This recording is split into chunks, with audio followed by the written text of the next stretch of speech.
I'm so grateful I walked in on my husband of 3 years with his former partner. It's funny, you never think you'll wind up married to a clown.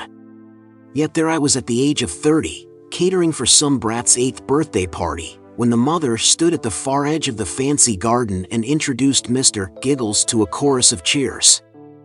From behind the lunch counter, I watched as my future husband made doves disappear with a flourish of his hands and juggled behind his back.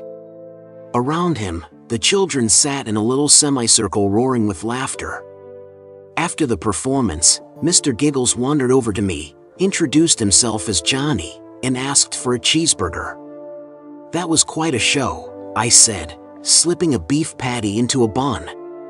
I remember thinking he looked kinda cute, you know, beneath the face paint and rainbow wig. Thanks, he said, still breathless from the pratfalls. I've been workshopping some new material. I used to have this bit with an angry hand puppet, but kids these days hate hand puppets. Go figure. Johnny, unlike his character, came across all shy and soft-spoken. Every so often, kids hopped up on fizzy drinks and chocolate cake, stormed over and asked for an encore, and each time Mr. Giggles sprung to life, pulling coins out of ears or squirting water from the flower on his lapel. That infectious enthusiasm is what warmed my heart, I think.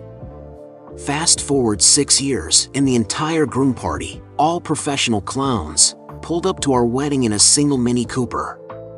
Now here's a recipe for one strained marriage. Take 2 independent contractors, mix in a lockdown, season with some overdue mortgage payments, e.t. Viola.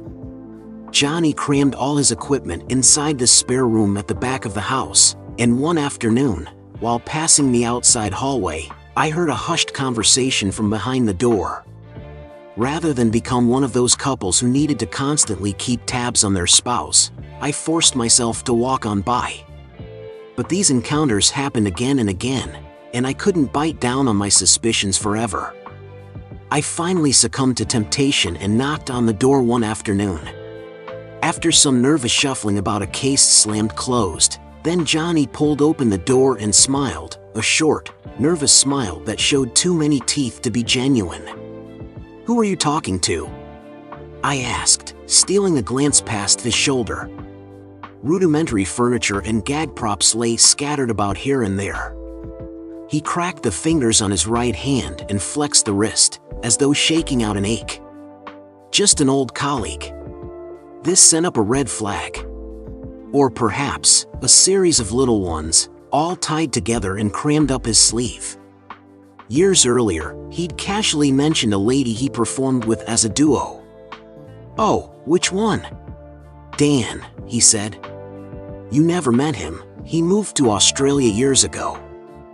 His vague, non-committal answers left an unpleasant gnawing sensation in the pit of my stomach. Still, I trusted him. A few months later, I got hired as head chef at Blue Chicago, one of my city's most popular restaurants. Suddenly, Ruth and Johnny weren't on a shoestring budget anymore. Suddenly, I had money to burn. In his sleep, Johnny started writhing around relentlessly. It seemed like every time I drifted off, rogue digits jabbed me in the throat. I considered asking him to consult a therapist about his money anxieties. Then, while I chopped tomatoes in the kitchen one evening, he wandered in and said, "Is that a new knife?" I stopped mid-chop, held the blade up to the light, and smiled. "Yep. It's a Zweiling. I got the whole set." I pointed at a wooden display stand on the counter. I thought I'd treat myself since the Christmas bonus finally came through. The fancy collection had everything: a knife specifically for garnishing, another for utility cutting, and a meat cleaver that could slice straight through bone. "How much did it cost?" Johnny asked, his tone accusatory.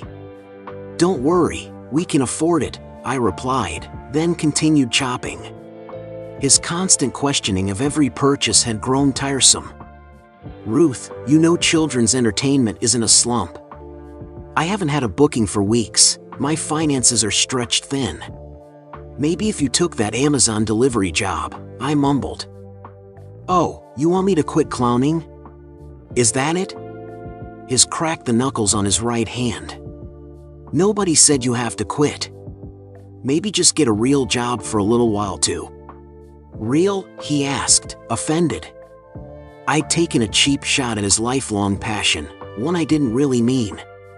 Believe me when I say I loved being married to a clown. The way kids' faces lit up around Mr. Giggles warmed my heart, but at that moment, Johnny pulled my strings in a bad way. An argument had been brewing for a while. As he stormed out of the room, I followed him into the hallway. Oh, are you off to tell her what I said? Who? Do you think I'm some kind of dummy? Your ex-girlfriend, that's who. What was her name? Brandy? Bonnie? He crossed the threshold of his inner sanctum, faced me, and stabbed the air with his finger. You're crazy. Oh please, then who are you talking to all the time? Why all the smoke and daggers? He sighed. There's parts of my life you'll never understand, Ruth. The clown world's complicated. Not rolling my eyes took a hero's effort. If you and your mystery woman enjoy each other's company so much, why not run off and join the circus? Visibly hurt by this remark, he slammed the door in my face. For the next few days, Johnny practically lived out of that spare room, and between his self-isolation and my long shifts, we spent very little time together. I apologized for the circus remark, he apologized for his reaction to the knife, but things were still frosty whenever we passed each other on the landing, or coming out of the bathroom. Meanwhile, every now and again, strange sounds rang out from Johnny's quarters. Scuffles. Furniture scraping roughly across the wooden floor. Muffled voices. Grunts, groans. But any time I snuck along and pushed my ear against the door, the room lowered its voice. For all I knew, there was a corpse stashed beyond that door. Maybe Bonnie had moved in right under my nose. One Saturday, Johnny got a last-minute call to fill in at a company picnic and scrambled to assemble his gear before flying straight out the door. After almost stepping on his phone on my way out of the bedroom, I rushed after him. On the front landing, I hesitated. Despite my better judgment, I entered the passcode, our anniversary, and found zero suspicious messages or nude photos, just tedious shop talk with his colleagues. A few seconds later, a key jingled in the front door.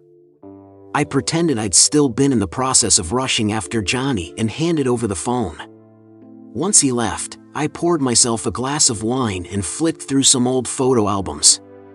Toward the back of one, I came across a shot of Johnny at his first ever show, performing with this Raggedy Ann-style hand puppet bonking him on the side of the head with a club. The audience, a group of children not much younger than him, were giggling away. Just then, I hated myself for not trusting my husband. Was his behavior suspicious? Most definitely. But I jumped to conclusions. Invaded his privacy. And worst of all, insulted his passion. A romantic gesture seemed like the perfect way to patch things up. With food being my great passion, it'll come as no surprise I decided a romantic dinner would spice things up. But I wanted a grand gesture to go with the meal. A secret ingredient, if you will. The idea came to me at work that night while preparing a lamb curry. Would it be a little cheesy? Definitely. And oh sure, I'd never take center stage at the Royal Variety performance. But with a few practice sessions, Johnny would sure get a kick out of it. It's amazing the things you can learn from YouTube these days. I darted around the city picking up materials then, over the course of the next few days, worked on my little project in secret. Anytime Johnny emerged from his lair, I'd stash my work in progress behind a sofa cushion or under the desk. On the big night, he arrived home late from a gig at a children's hospital. My gift lay on the kitchen counter, wrapped up in a gift box. In the dining room, I dimmed the lights and lit some candles. "What's all this?" Johnny asked, as he stepped through the door. "I thought we could have a romantic meal. I made honey roasted tenderloin, your favorite." "Okay," he said, his voice all flat. "Let me go change." Not quite the enthusiastic response I'd hoped for. He disappeared into that room again, while I watched the candles burn themselves out. How long did stripping off a costume take? The tenderloin would be cold at this rate. Stepping into the hallway, I heard the voices. Again. Except this time, it sounded like there was a row going on. Suspicious, I tiptoed along, not that there was much danger of being heard, and held my ear against the door. "No, it's just a crummy dinner. This means nothing. Of course I care about you." "What?" Bastard." He was talking to an ex. And after all the trouble I'd gone to preparing that tenderloin. Eager to catch him red-handed, I burst through the door, and when I saw what was going on in there, I froze. He was still in costume, but he wasn't speaking on the phone. My intuition had been way off. Instead, he was arguing with this little hand puppet, one with red curls, a French beret, rosy cheeks, and a button-down coat. Johnny shot up off his chair at the sight of me, the room suddenly crackling with tension. "Johnny?" I asked, confused. Light reflected off the puppet's button eyes. I looked from it to him and said, "What's going on?" "Ruth," he stammered away for almost 10 seconds before swallowing a gulp and relaxing the muscles in his jaw. Then, without moving his mouth, he said, "We've been talking, me and Mr. Giggles." Wait. Why did his voice climb several octaves higher? On the end of his arm, the puppet slowly rotated toward me. "And we don't care for the way you've been talking about clowns." "No siree, we don't care for it at all." The stammer and anxiety had vanished. Johnny now spoke in that stern tone teachers used when lecturing a student. This couldn't be happening. He couldn't be so trapped in delusion he communicated via puppet. "Johnny, have you been in here talking to a fucking doll this whole time?" The notion drew a laugh from me. In a way, I think an affair might have been easier to swallow. "You need help," I said, pinching the bridge of my nose. "Help," he replied, his mouth a permanent straight line. "As if we need help from you. You only wanted Johnny, not Mr. Giggles." Her Royal Highness couldn't stand being married to a clown, could she? She didn't want a man who brought joy into children's lives. She just wanted an expensive kitchen for cooking fancy French cuisines. "Well, me and Mr. Giggles hate French food. Don't we, Mr. Giggles?" The puppet swiveled toward Johnny, who nodded, submissively. "That's right, Bonbon." When the puppet faced me again, he mouthed, "I'm sorry." Bonbon? My husband's brain had become completely scrambled. He didn't need help, he needed a serious psychiatric evaluation. I now tasted a whole, rancid danger in the air. "Johnny," I started. "He's not Johnny," Bonbon shrieked. "He's Mr. Giggles. And it's about time you learned that." The clown and the puppet both lunged at me. Terrified, I spun into the hall and made a desperate break for the front door, Bonbon cackling away. Then on the far side of the landing my husband's hands locked around my waist and hurled me into the wall, a glass cabinet, and finally over a side table, which made me crash onto the floor, hard. Sprawled across the carpet, I managed a feeble, "Please, let me go." "Oh, you're not going anywhere," Bonbon said, rubbing her hands, operated by Johnny's pinky finger and thumb, together as she crept her into my blurred window of vision. "The way we see it, you've been a real brat to poor Mr. Giggles." She faced her puppeteer, who sobbed and kept his eyes fixed on the floor. "And you know what we do with brats, don't you, Mr. Giggles?" Without looking up he shook his head, then Bonbon leaned close to his right ear and whispered something. A horrified look spread across Johnny's face.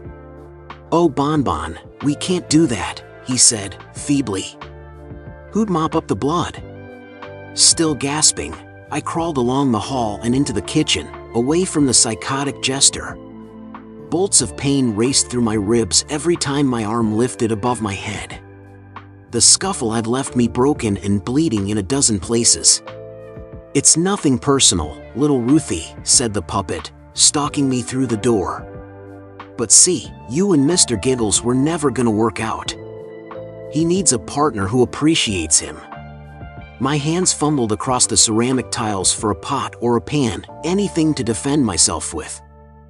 I came at last to the counter. Wait. My fancy knife lay perched on top. Ignoring the needles drilling into my midsection, I clawed my way up the side and unintentionally swiped the gift box onto the floor. Johnny grabbed my shoulder, used it to steer me around, and leaned his companion in close, her face inches away from mine. Past her, I saw tears stream down Johnny's cheeks as he avoided my gaze. So much for fighting back. Now I could only pray some portion of the man I married was still rolling around in there. "Johnny, I love you," I whimpered. Muscles in his neck flexed. While he squeezed his eyes shut, Bonbon whipped between us, then slapped him across the face. "What are you doing?" Her voice sounded different now. Nervous. "Kill her already." "Please don't," I rasped. "Johnny, I love you so much. Remember the first time we met? You just wanted to eat your burger and flirt with me, but kids kept running up and asking for more tricks. I thought it was adorable the way you made them all feel special." His lower lip wobbled. As he backed away, I slid down the counter and onto the floor, beside the gift box. Above me, Bonbon tried to strike him, but he grabbed his own forearm and held her in place. "No," he said, straining from the effort of resisting the puppet's influence. "I won't let you do this." Out of nowhere, Johnny's body relaxed. For a moment I thought he'd broke the spell, that we'd survived this horrible nightmare. "Well then," the puppet said seriously, "if you're too much of a chicken, I'll just have to do it myself." Reluctantly, Johnny's free hand let go of his arm and reached around the back of his own skull. From his bemused expression, you could tell he wasn't running the show anymore. I watched, horrified, as he bashed his face against the counter and then the wall, producing a sickening thud. The macabre performance left me in a state of shock, otherwise I might have dragged myself to my feet and snatched a knife. A slab of tenderized beef loomed over me, grinning.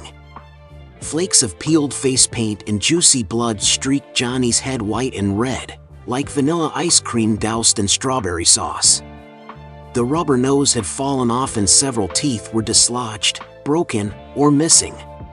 The creature said, "Johnny's mine, you hear?" in a burly voice, half his own, half Bonbon's. The puppet swayed back and forth as Johnny shuffled toward me. Those knives lay up on the counter, outside reach. But the gift box had landed beside my feet. Both Johnny's sanity and my life were on the line. I had no choice other than to fight fire with fire. And quickly. Black circles danced before my ever-shrinking window of vision as I grabbed the box, tore open the wrapper, fumbled around for the hidden slot inside the packaging paper, and let my hand slide into place. Then, I held my arm between Johnny and me, a shield. Here goes nothing. A crudely made lamb puppet sat on the end of my arm, one with a pink bow and big, bright eyes. "Say hello to Lamb Chop," I rasped. Johnny hesitated, that gap-toothed smile vanishing. In my best cute voice, I said, "That's right, I'm Lamb Chop, and I came here to tell you Ruth loves you. Both of you, Johnny and Mr. Giggles." "What are you doing, you big lummox? I'm in control here." Bonbon screamed. "Don't listen to her. She's only a part of you, just like I'm only a part of Ruth. And every part of Ruth loves every part of you." "Kill her," screamed Bonbon, furiously shaking back and forth. "Kill her, kill her, kill her." His gaze whipped between me and the puppet. Then, with a decisive shake of his head, he said, "No."